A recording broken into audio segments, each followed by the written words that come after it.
Alors aujourd'hui, on va voir un certain nombre d'exos qui vont illustrer les notions qu'on a vues durant ce cours. Et on va commencer avec des exos plutôt faciles et après, ça va un petit peu se corser. Et je pense que pendant les 3 prochaines vidéos, on va faire que des exos de proba. Alors, exo 1, on commence par le loi binomiale. On lance 5 fois une pièce de monnaie non truquée où x est le nombre de piles obtenues. Quelle est la loi de x? Donc là, quand on tire une pièce, on a une loi de Bernoulli de paramètre 1,5, puisqu'il y a une chance sur deux d'obtenir pile et une chance sur deux d'obtenir face.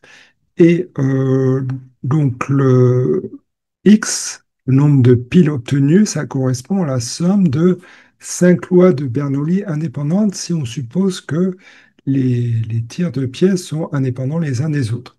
Et donc une somme de 5 lois de Bernoulli de paramètre 1,5, ça nous donne une loi binomiale de paramètre n égale 5 et de paramètre p est égal à 1,5. Alors, on peut complètement caractériser cette loi parce qu'on a une formule qui nous donne la probabilité que x égale k pour tous les cas possibles, puisque c'est une loi discrète. Et donc, dans le cas où k égale 2 et n égale 5, ça va nous donner ceci, donc à peu près 30%. Par ailleurs, on a une formule qui nous donne l'espérance, c'est n fois p.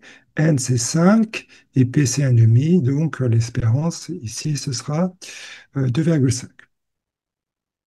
Alors, on passe à la question 2, loi de Poisson. On a un centre d'appel qui reçoit en moyenne 3 appels par minute. On suppose que le nombre d'appels suit une loi de Poisson, soit Y, le nombre d'appels reçus en 1 minute. Quelle est la probabilité qu'il n'y ait aucun appel pendant 1 minute donnée? Alors, comme on est une loi de Poisson de paramètre lambda, l'espérance d'une loi de Poisson, c'est lambda. Donc, si l'espérance est 3, ici, ça veut dire que lambda est égal à 3. Et donc, on peut trouver la probabilité qu'il y ait k appels durant 1 minute. Ça va être donné par cette formule-là. Donc, maintenant, pour qu'il n'y ait aucun appel, il faut que k égale 0. Et donc, ça nous donne ceci, c'est-à-dire à peu près 5%. Donc voilà, c'est bon pour l'exercice 1. Maintenant, on va passer aux variables aléatoires à densité. Donc, soit x une variable aléatoire suivant une loi exponentielle, le paramètre lambda où lambda égale 2. Donc, je vous rappelle qu'une loi exponentielle, c'est une loi de densité lambda exponentielle moins lambda x pour les x positifs et que la densité est nulle pour les x négatifs. Donc, ça donne bien ça. Vérifier que l'intégrale de f est bien égale à 1. Donc ça, c'est simple, c'est une intégration directe. Effectivement, c'est bien de densité. On trouve bien une intégrale de 1 sur moins l'infini plus l'infini. Calculer la fonction de répartition f de x. Donc, f de x de t, c'est la probabilité que x soit plus petit ou égal que t. Et donc ça, c'est l'intégrale de moins l'infini à t de la densité. Bon, là, ici, ça va être l'intégrale de 0 à t parce que la densité est nulle pour les x négatifs. Et donc, on peut le calculer directement et on obtient le résultat. Maintenant, si on veut calculer une probabilité que P de x soit strictement plus grand que 1, on peut astucieusement dire que la probabilité que x soit strictement plus grand que 1, c'est la probabilité que c'est égal à 1 moins la probabilité que x soit plus petit que 1 ou égal à 1. Et donc, la probabilité que x soit plus petit que 1, donc ça, va être donné par la fonction de répartition qu'on vient de calculer, et donc ça nous donne une valeur. Alors, la question 4, calculer l'espérance de x. Bon, on sait que l'espérance de x, c'est 1 sur lambda, mais on peut le retrouver de la manière suivante en calculant l'espérance de grand X. Alors d'ailleurs, j'en profite pour faire un petit rappel. Si on a une fonction g continue, l'espérance de g de grand X, ça va être donc l'intégrale entre moins l'infini et plus l'infini de g de petit x multiplié par la densité. Donc là, G est égal à l'identité, donc ça nous donne ceci. Et on peut le trouver, on peut résoudre cette intégrale effectivement en faisant une intégration par partie.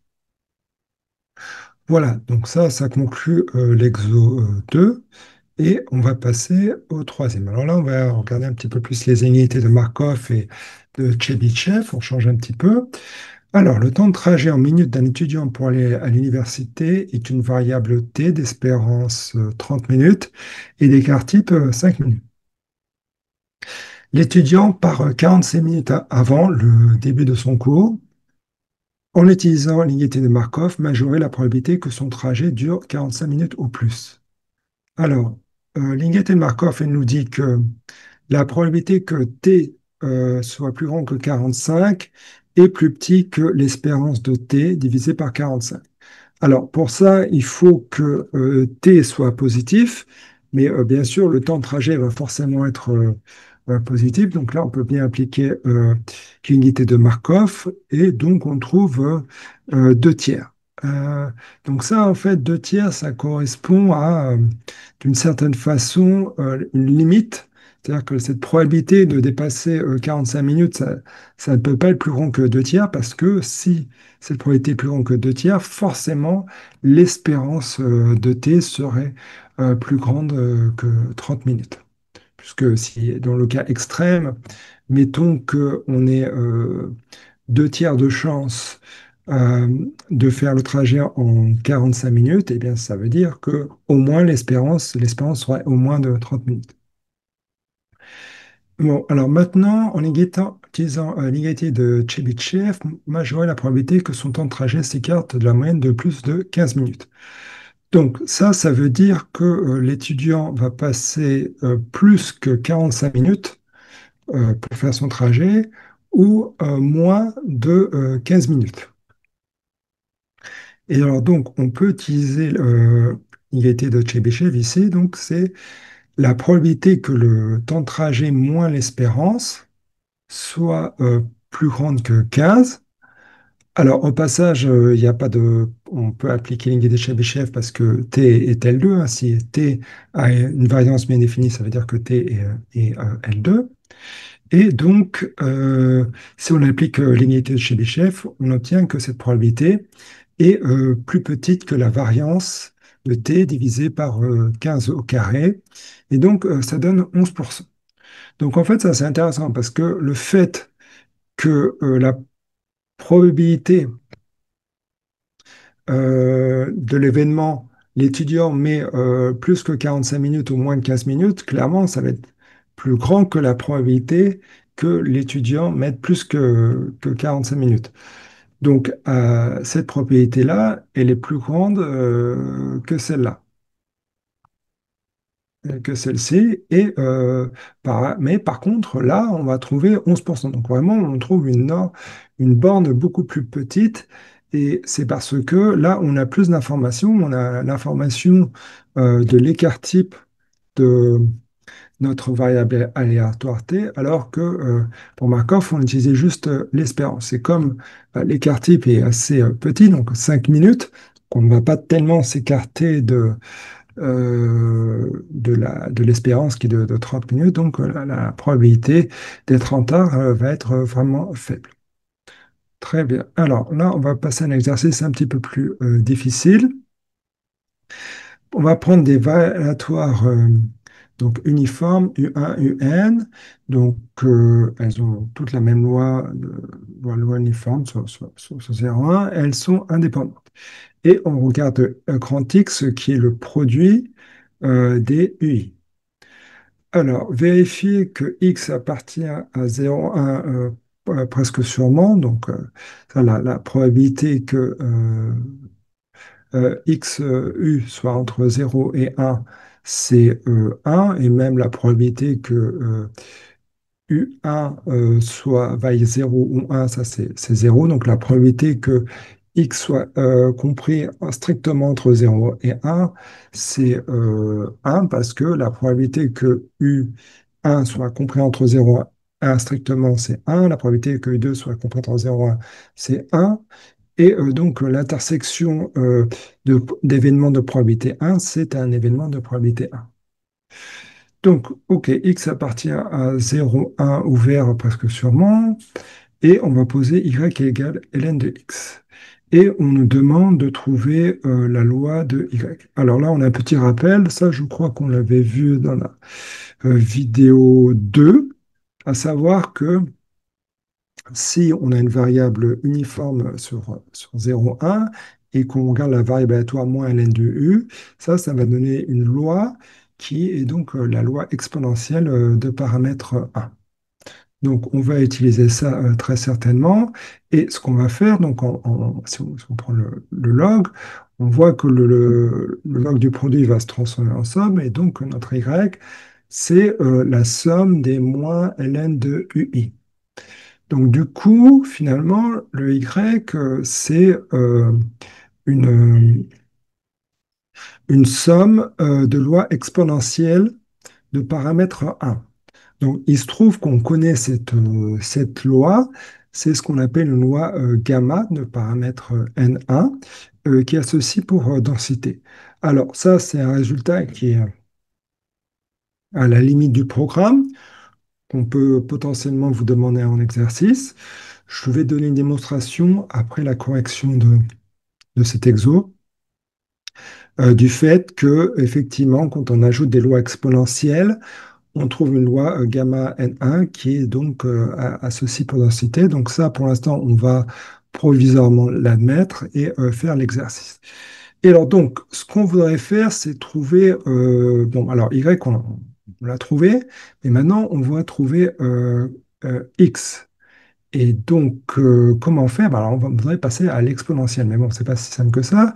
Et du coup, ce qu'on va faire, c'est on va utiliser la technique de la fonction test. C'est-à-dire qu'on va prendre une fonction continue bornée, on va calculer l'espérance de phi de grand X et on va se débrouiller pour retrouver la densité, la densité de grand X. Et ça, donc, bah, si on a la densité, donc ça permet d'identifier la loi de grand X. Alors, la technique c'est toujours la même, à savoir que, bon, voilà, on pose l'espérance de phi de E moins Y, puisque voilà, X c'est E moins Y, et on connaît la densité de Y. Donc, ça, c'est égal à ceci. Il n'y a pas de problème. Et là, on va faire un changement de variable de ce manière à se ramener à un phi de P multiplié par une certaine fonction, et cette fonction-là, ça va être notre densité. Donc allons-y, on fait le changement de variable P est égal à E moins Y. Alors là, on va faire attention que ça change les bornes, on n'a plus 0 à l'infini, et donc on va avoir des bornes de 0, 1, et donc forcément, bah, ici, on va se retrouver avec phi de P. Là, et bon, il y a cette fonction qui va apparaître. Et cette fonction-là, ça va être, comme c'est valable pour toute fonction de test, ça veut dire que la densité de grand X, ça va être donné par cette fonction-là.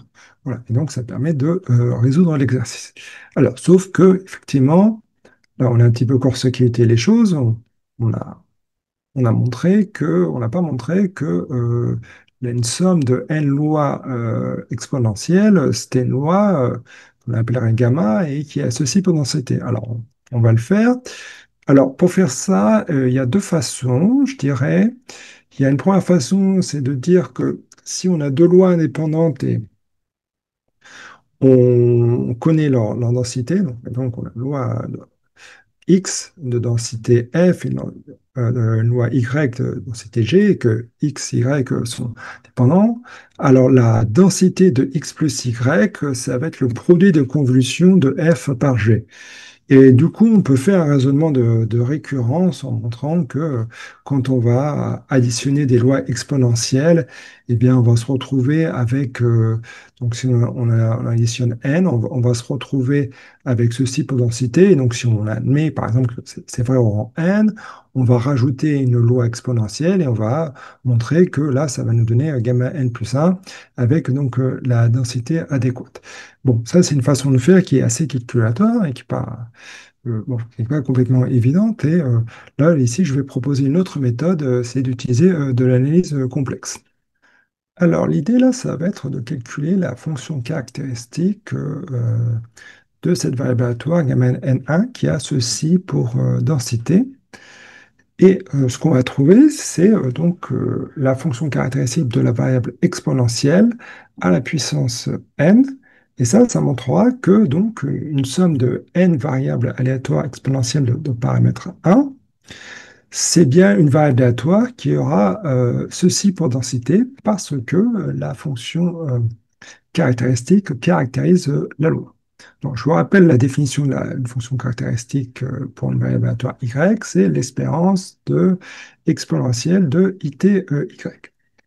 Et donc, ce qu'on va faire, c'est qu'on ne va pas essayer de calculer cette expression pour un t réel. En fait, on va carrément calculer cette expression espérance de EZY. Alors, on va prendre des z complexes de partie réelle strictement plus petit que 1 pour s'assurer que cette intégrale est convergente. Donc, ceci, c'est bien égal à cela, il n'y a pas de problème, puisque donc la densité de y, c'est cette fonction, et donc on ne multiplie pas z de y, et encore une fois, donc, la partie réelle de z est strictement plus petite que 1. Il n'y a pas de problème, cette fonction est tout à fait intégrale.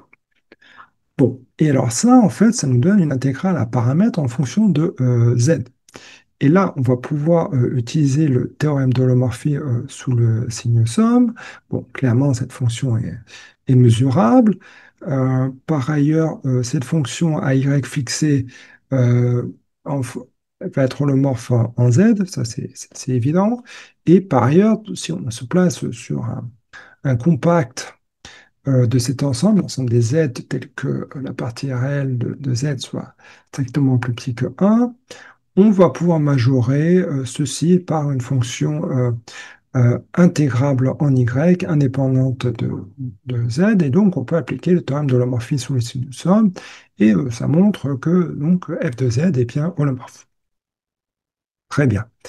Et donc, l'idée pour déterminer f de z, ça va être de calculer f de z sur un intervalle bien choisi, et ensuite utiliser le théorème de prolongement analytique. Et donc, pour l'intervalle bien choisi, bizarrement, ça va être l'ensemble des réels qui sont compris entre moins l'infini et 1. Donc, au lieu de prendre les imaginaires purs ici, comme ce qu'on essaie de faire, on va prendre donc, en fait, les réels négatifs et les réels qui sont plus petits que 1. Donc, pour simplifier les choses, pour le 1 moins z ici, je vais appeler cette quantité S, et donc on va calculer f de S pour S positif. Bon, alors calculons cette quantité. Là, je vais faire un petit changement de variable U est égal à SY, et il n'y a pas de problème, ça me donne ça, et je m'aperçois qu'en fait, je me retombe sur ma fonction gamma de n, et donc bah, ça me fait n-1 factoriel sur S puissance n. Donc, comme S est égal à 1 moins Z, ça me donne que f de z est égal à 1 sur 1 moins z puissance n, puisque ici on l'a divisé par n-1 factoriel, donc le n-1 factoriel ici se simplifie. Donc pour l'instant, c'est sur z réel entre moins l'infini et 1. Donc ça, c'est ce qu'on a montré, mais par contre, là, on peut utiliser le théorème de prolongement analytique, puisque cet ensemble-ci, clairement, va être connexe. Et par ailleurs, donc la droite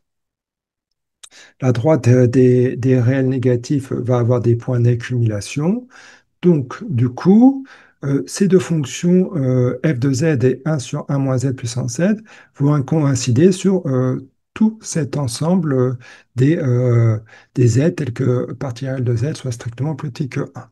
Donc, en particulier, ça va être vrai pour l'ensemble des imaginaires purs, donc c'est-à-dire quand z est égal à it, et du coup, bah, ça nous donne la fonction caractéristique de y, 1 moins it puissance moins z. Donc ça, c'est pour la fonction caractéristique de gamma n1. Alors, petite remarque en passage, si je prends n égale 1, ça me donne e moins y divisé par 1. Et donc ça c'est la densité la densité de la loi exponentielle de paramètre 1. Donc le raisonnement que j'ai fait s'applique complètement. Et donc la fonction caractéristique de la loi exponentielle, c'est 1 sur 1 moins it. Et là, comme annoncé, si j'élève cette fonction à la puissance n, je retrouve bien 1 sur 1 moins it puissance n. Donc ça montre bien qu'une somme de n lois exponentielles de paramètre 1, ça va donner donc une fonction d'une variable aléatoire qui a ceci pour fonction caractéristique, et donc c'est bien cette variable aléatoire qui a ceci pour densité. En faisant un raisonnement similaire, on peut montrer que ce qu'on appelle la loi gamma alpha lambda, donc là c'est comme on fait une somme de variables exponentielles de paramètres lambda, a bien ceci comme fonction caractéristique. Donc voilà, on va s'arrêter là pour aujourd'hui. Je vous remercie et la prochaine fois, on continuera les exos.